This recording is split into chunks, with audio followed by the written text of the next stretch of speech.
ಈ ಭವ್ಯ ವೇದಿಕೆಗೆ ರಾಜ್ಯದ ಸಕ್ಕರೆ ಮಂತ್ರಿಗಳು, ಶ್ರೀಮಠದ ಆತ್ಮೀಯ ಸದ್ಭಕ್ತರಾಗಿರುವಂತಹ ಸನ್ಮಾನ್ಯ ಶ್ರೀ ಶಿವಾನಂದ ಪಾಟೀಲ್ ಅವರನ್ನ, ವಿಶೇಷವಾಗಿ ಹಿರಿಯ IAS ಅಧಿಕಾರಿ, ಶ್ರೀಮಠದ ಆತ್ಮೀಯ ಸದ್ಭಕ್ತರಾದ ಸನ್ಮಾನ್ಯ ಶ್ರೀ ಅಶೋಕ್ ದಳವಾಯಿ ಅವರನ್ನ, ಜಿಲ್ಲಾಧಿಕಾರಿಗಳನ್ನ, ಜಿಲ್ಲಾ ಪೊಲೀಸ್ ವರಿಷ್ಠಾಧಿಕಾರಿಗಳನ್ನ, ಇವತ್ತು ಈ ಸಂದರ್ಭದಲ್ಲಿ ಆಗಮಿಸಿರುವಂಥ ಎಲ್ಲ ಸಂಬಂಧಪಟ್ಟಂತ ಅಧಿಕಾರಿಗಳನ್ನ ಮತ್ತು ರೈತ ಬಾಂಧವರನ್ನ, ವಿಶೇಷವಾಗಿ ಇವತ್ತೇನು ಇಲ್ಲಿ ಸೇರಿರುವಂತ ರೈತ ಸ್ತೋಮ, ಮೊನ್ನೆ ನಡೆದಂತ ಒಂದು ಸಭೆಯಲ್ಲಿ ಸನ್ಮಾನ್ಯ ಶ್ರೀ ಶಿವಾನಂದ ಪಾಟೀಲ್ರು ಈ ವೇದಿಕೆಗೆ ಬಂದು ಒಂದು ಮಾತನ್ನ ಹೇಳಿರ್ತಕ್ಕಂಥದ್ದು. ಅದು ಏನು ಅಂತಂದ್ರೆ, 2 ದಿನದ ಒಂದು ಸಮಯ ಅವಕಾಶವನ್ನ ಕೊಡಿ, ನಿಮ್ಮೆಲ್ಲರಿಗೆ ತೃಪ್ತಿ ಆಗ್ತಕ್ಕಂಥ ಒಂದು ಸಂದೇಶವನ್ನ, ನಿಮ್ಮೆಲ್ಲರಿಗೂ ತೃಪ್ತಿ ಆಗ್ತಕ್ಕಂಥ ಒಂದು ನ್ಯಾಯವನ್ನ ಕೊಡಿಸ್ತೇನೆ ಅನ್ನುವಂತ ಮಾತನ್ನ ಹೇಳಿದ್ರು. ಆ ಕೊಟ್ಟ ಮಾತಿನ ತಕ್ಕ ಇವತ್ತು ನಿಮ್ಮೆಲ್ಲರಿಗೆ ತೃಪ್ತಿ ಆಗುವಂತ ಒಂದು ಬೆಲೆಯನ್ನ ನಿಗದಿ ಮಾಡಿರ್ತಕ್ಕಂಥದಕ್ಕೆ ಎಲ್ಲ ರೈತರ ಪರವಾಗಿ ಶಿವಾನಂದ ಪಾಟೀಲ್ ಅವರಿಗೆ ಅಭಿನಂದನೆಗಳನ್ನ ಸಮರ್ಪಣೆ ಮಾಡ್ತೇನೆ. ಜೊತೆಗೆ ನಿಮ್ಮೆಲ್ಲರಿಗೂ ಒಂದು ನ್ಯಾಯವನ್ನ ಕೊಟ್ಟಿರುವಂತ ಈ ರಾಜ್ಯದ ಮುಖ್ಯಮಂತ್ರಿಗಳು, ಅವರಿಗೂ ಕೂಡ ಈ ಸಂದರ್ಭದಲ್ಲಿ ಸೇರಿರುವಂತಹ ಸಮಸ್ತ ರೈತ ಬಾಂಧವರ ವತಿಯಿಂದ ಸರ್ಕಾರಕ್ಕೂ ಕೂಡ ಒಂದು ಅಭಿನಂದನೆಯನ್ನ ಸಲ್ಲಿಸ್ತೇನೆ. ಇವತ್ತು ವಿಶೇಷವಾಗಿ ರೈತರು ತಮ್ಮ ಭಾವನೆಗಳನ್ನ 10 ದಿವಸಗಳ ಮುಖಾಂತರವಾಗಿ ಬಿಸಿಲದಲ್ಲಿ ಕುಂತು ನೀವೆಲ್ಲರೂ ನಿಮ್ಮ ಬೇಡಿಕೆಯನ್ನ ಸರ್ಕಾರದ ಮುಂದೆ ಇಟ್ಟಿರುವಂತಹ ಸಂದರ್ಭದಲ್ಲಿ ಇವತ್ತು ಸರ್ಕಾರ ಅದನ್ನ ಬಹಳ ಗಂಭೀರವಾಗಿ ಪರಿಗಣಿಸಿ ನಿಮಗೆ ಸೂಕ್ತವಾದಂತಹ ನ್ಯಾಯವನ್ನ ಕೊಟ್ಟಿರ್ತಕ್ಕಂಥದ್ದು ನಮ್ಮೆಲ್ಲರಿಗೂ ಬಹಳ ಸಂತೋಷವನ್ನ ತಂದಿರ್ತಕ್ಕಂಥದ್ದು.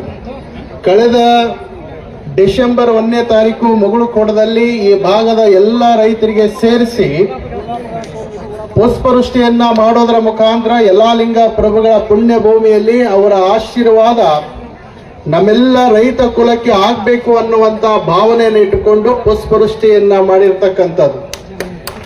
ಬಹುಶಃ ಆ ಪುಷ್ಪವೃಷ್ಟಿಯನ್ನ ನಿನ್ನಿನ ದಿನ ಏನು ನಮ್ಮ ರೈತರಿಗೆ ನ್ಯಾಯವನ್ನ ಸಿಕ್ಕಿರ್ತಕ್ಕಂತ ಒಂದು ದಿನ ಇತ್ತು, ನಿನ್ನಿನ ದಿನ.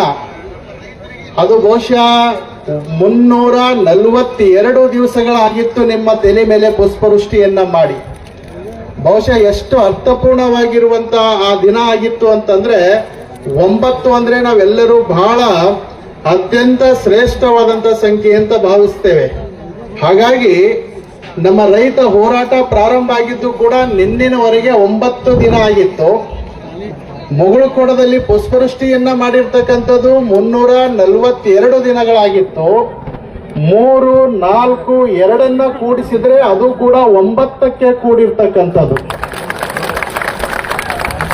ಆ 9ನೇ ದಿನ ಹೋರಾಟ ಮುಗುಳುಕೋಟದಲ್ಲಿ ಆಶೀರ್ವಾದ ಆಗಿದ್ದು ಕೂಡ 9ರ ಸಂಖ್ಯೆ. ಆ 9 ಸೇರಿಸಿದ್ರೆ 18, 1 ಮತ್ತು 8 ಸೇರಿಸಿದ್ರೆ ಅದನ್ನು ಕೂಡ 9. ಹಾಗಾಗಿ ಇವತ್ತು ನಮ್ಮೆಲ್ಲ ರೈತರಿಗೆ ಒಂದು ಶುಭ ಸಂಕೇತವಾಗಿರುವಂತ ಈ ನ್ಯಾಯವನ್ನ ಸಿಕ್ಕಿರ್ತಕ್ಕಂಥದ್ದು ಏನಿದೆ, ಮುಗುಳುಕೋಟದಲ್ಲಿ ನಾನು ಹೇಳಿದ್ದೆ, ನೀವು ಎಲ್ಲ ರೈತರು ಇವತ್ತೇನು ಮುಗುಳುಕೋಟಕ್ಕೆ ಬಂದಿದ್ರಿ, ಬರುವಂತಹ ದಿನಗಳಲ್ಲಿ ಗುರುಗಳ ಆಶೀರ್ವಾದದಿಂದ ನಿಮ್ಮೆಲ್ಲರಿಗೂ ಯಲ್ಲಾಲಿಂಗ ಪ್ರಭುಗಳು 100 ಕೊಟ್ಟು ರಕ್ಷಣೆ ಮಾಡ್ತಾರೆ ಅನ್ನುವಂತ ಮಾತನ್ನ ಹೇಳಿದ್ದೆ. ಆದ್ರೆ ಇವತ್ತು ನೋಡಿದ್ರೆ 1ಕ್ಕೆ 100 ಅಲ್ಲ, 1ಕ್ಕೆ 300 ಸಿಕ್ಕಿದೆ ನಿಮಗೆ. ಹಾಗಾಗಿ ಮುಗುಳುಕೋಟದ ಆಶೀರ್ವಾದ ಏನಾಗಿದೆ, ಆ ಆಶೀರ್ವಾದದಿಂದ ಇವತ್ತು ಎಲ್ಲ ರೈತರಿಗೆ ಒಂದು ನ್ಯಾಯವನ್ನ ಸಿಕ್ಕಿರ್ತಕ್ಕಂಥದ್ದಾಗಿದೆ. ಬಹಳ ಸಂತೋಷ. ನಿಜವಾಗಿಯೂ ಕೂಡ ಎಲ್ಲ ರೈತರಿಗೆ ಹೇಳ್ತೇನೆ, ಮತ್ತೆ ನಿಮ್ಗೆ ಯಾವಾಗ ರೇಟ್ ಹೆಚ್ಚಿಗೆ ಬೇಕಾಗಿರ್ತೈತಿ ಅವಾಗ ನಮ್ಗೆ ಹೇಳ್ರಿ, ಮತ್ತೆ ನಾವು ಪುಷ್ಪವೃಷ್ಟಿ ಮಾಡ್ತೀವಿ, ಮತ್ತೆ ಪುಷ್ಪವೃಷ್ಟಿ ಮಾಡ್ತೀವಿ, ಮತ್ತೆ ಸರ್ಕಾರ ನಿಮ್ಗ ಹೆಚ್ಚಿನ ಬೆಲೆಯನ್ನ ಕೊಡ್ತದೆ. ಕಾರಣ ಏನು ಅಂದ್ರೆ, ಈ ಬೆಲೆಯನ್ನ ಹೆಚ್ಚಿಗೆ ಸಿಕ್ಕಿರ್ತಕ್ಕಂಥದ್ದು ನಮ್ಮ ರೈತರು ಆ ರೊಕ್ಕವನ್ನ ತಗೊಂಡು ಎಲ್ಲಿ ಬೆಂಗಳೂರ, ಮುಂಬೈ, ಬೆಳಗಾವಕ್ಕೆ ಹೋಗಿ ಏನು ಐಷಾರಾಮಿ ಜೀವನ ಮಾಡೋದಿಲ್ಲ. ಹೆಚ್ಚಿಗೆ ರೊಕ್ಕ ಬಂದಿರ್ತಕ್ಕಂಥದ್ದು ನಮ್ಮ ರೈತರು ಏನ್ ಮಾಡ್ತಾರೆ ಅಂದ್ರೆ ಆ ಜಾತ್ರೆಗೆ ಈ ಜಾತ್ರೆಗೆ ಆ ಗುಡಿ ಕಟ್ಟಕ್ಕ ಈ ಗುಡಿ ಕಟ್ಟಕ್ಕ ಇಂಥ ಒಂದು ಧರ್ಮದ ಕಾರ್ಯಕ್ಕೆ ದಾನ ಮಾಡ್ತಾರೆ ವಿನಃ ಯಾರು ಕೂಡ ನಮ್ಮ ರೈತರು ಆ ದುಡ್ಡನ್ನ ದುರುಪಯೋಗ ಮಾಡಿಕೊಳ್ಳೋದಿಲ್ಲ. ಹಾಗಾಗಿ ಇವತ್ತು ನಮ್ಮ ರೈತರಿಗೆ ಸಿಕ್ಕಿರುವಂತ ಜಯ ಇದು ದೇವರಿಗೆ ಸಿಕ್ಕಿರುವಂತ ಜಯ ಅಂತ ಬಹಳ ಅಭಿಮಾನದಿಂದ ಹೇಳ್ತೇನೆ. ಹಾಗಾಗಿ ಬಿಸಿಲದಲ್ಲಿ ತಾವೆಲ್ಲರೂ ಬಹಳಷ್ಟು ಸಮಯದವರೆಗೆ ಮಂತ್ರಿಗಳು ಇವತ್ತು ಬಂದು ಅಧಿಕೃತವಾದಂತ ಘೋಷಣೆಯನ್ನ ಮಾಡಲಿಕ್ಕೆ ತಾವೆಲ್ಲರೂ ಕಾಯ್ದುಕೊಂಡು ಕುಂತಿದ್ರಿ. ಹೀಗಾಗಿ ನಮ್ಮ ಚಿನ್ನಪ್ಪ ಪೂಜಾರಿ ಅವರು ಗುರುಗಳು ನಿರಂತರವಾಗಿರುವಂತ ಅವರ ಹೋರಾಟ, ಅವರ ಮುಖ ನೋಡಿದ್ರೆ ಹೇಗಾಗಿದೆ ಅಂತಂದ್ರೆ ಬಹುಶಃ ಈ ಸುಡು ಬಿಸಿಲಿನ ಮಧ್ಯದಲ್ಲಿ, ಮಳೆ ಚಳಿಯ ಮಧ್ಯದಲ್ಲಿ ಇವತ್ತು ಅವರ ಹೋರಾಟದ ಒಂದು ಪ್ರತಿಫಲ.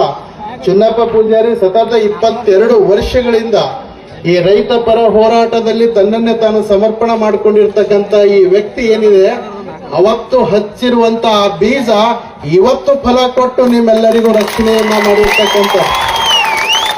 ಅದರ ಜೊತೆಗೆ ಒಂದು ಆಧ್ಯಾತ್ಮಿಕದ ಶಕ್ತಿ ಹಿಂದೆ ಬೇಕು, ಒಂದು ಧರ್ಮದ ಶಕ್ತಿ ಹಿಂದೆ ಬೇಕು.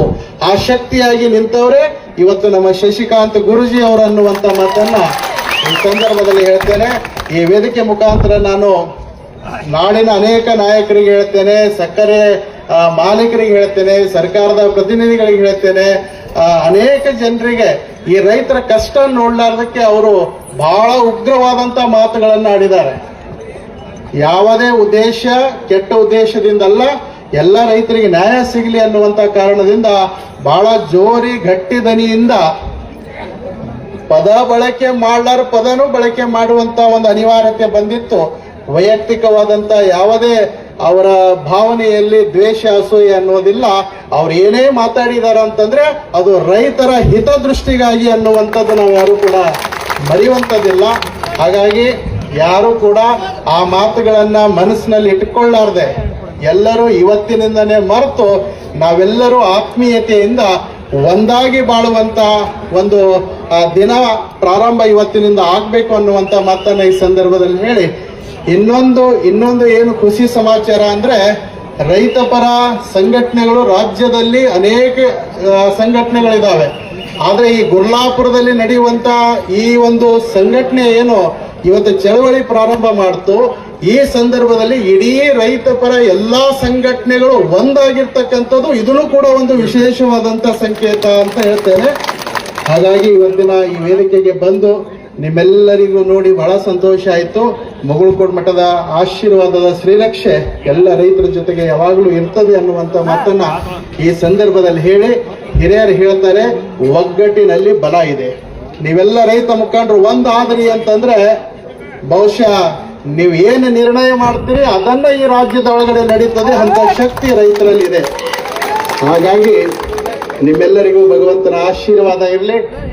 ರೈತರಿಗಾಗಿ ನಾನು ಕೂಡ ಗುಲ್ಬರ್ಗ ಜಿಲ್ಲೆ ಆಳಂದ ತಾಲೂಕಿನ ಸುಕ್ಷೇತ್ರ ಜಿಡ್ಗಾ ಮಹಾಮಠದಲ್ಲಿ ಸುಮಾರು 80 ಎಕರೆ ಭೂಮಿಯನ್ನ ಆ ಭಾಗದ ರೈತರಿಗೆ ಒಳ್ಳೇದಾಗಬೇಕು ಅಂತ ತಿಳ್ಕೊಂಡು ಒಂದು ಕೆರೆ ನಿರ್ಮಾಣ ಮಾಡಲಿಕ್ಕೆ 80 ಎಕರೆ ಭೂಮಿಯನ್ನ ನಾನು ಮಠದಿಂದ ಸರ್ಕಾರಕ್ಕೆ ದಾನವನ್ನಾಗಿ ಮಾಡಿದ್ದೇನೆ. ಹಾಗಾಗಿ 300 ಕೋಟಿ ರೂಪಾಯಿ ವೆಚ್ಚದಲ್ಲಿ ಆ ಕೆರೆಯನ್ನ ನಿರ್ಮಾಣ ಆಗಬೇಕಾಗಿದೆ. ಕಳೆದ ಸರ್ಕಾರದಲ್ಲಿ ಸಂಪೂರ್ಣ ಅದರ ನೀಲಿ ನಕಾಶೆಯನ್ನ ತಯಾರಾಗಿರುವಂತದ್ದು. ಈ ಸರ್ಕಾರ ಬಂದ ನಂತರ ನಿರಂತರವಾದಂತ ಪ್ರಯತ್ನದಲ್ಲಿದ್ದೇವೆ. ಈ ಅನೇಕ ಗ್ಯಾರಂಟಿ ಯೋಜನೆಯ ಕಾರಣಕ್ಕಾಗಿ ಆ ಕೆರೆ ವಿಳಂಬ ಆಗ್ತಾ ಇದೆ.